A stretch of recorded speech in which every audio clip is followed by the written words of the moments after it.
Tony here with Drive Protected, and in today's video I'm going to show you guys how to remove the wheel well trim on a 2026 Model Y Juniper. There is one clip right here that you have to remove. Use a plastic pry tool like this.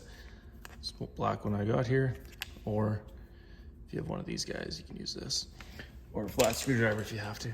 There's also two clips there on the mud flap that you have to remove. All right, you can take your plastic pry tool and just get it inside that little groove that you see there and just pop that out just like that. This just tightens by being pushed in. It pushes those out, tightens it. So once you can pop it out, it releases those, pull it out. Same thing down here by the mud flap. A little more difficult to get to, but very similar clip. Once you got those out, just push in with the mud flap. It does have two little hooks here that hook into here, so you just need to push towards the inside of the wheel well and it'll pull right off. All right, next you can just get your hands in behind here and just give a little wiggle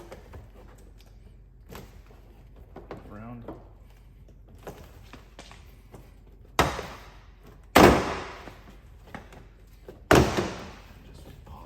You want to move to the front, get the front popped off first, and then move towards the back and pull up when you get to the back, because there's this little guy that hooks into the back there. So when you're putting it back in, make sure you hook this guy in first and then go around and clip them back in.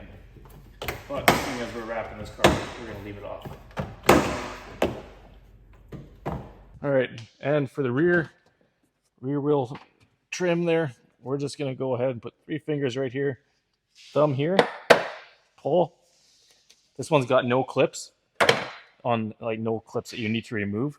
There's only clips on the inside here. So go around and pop that right out just like that. Now this one does have this that fits into the rocker there. So when you're putting it back in, line it up there, get that into place first, and then pop the rest back into place. So, thanks for watching, guys. Make sure you guys hit that subscribe button. See you guys in the next one.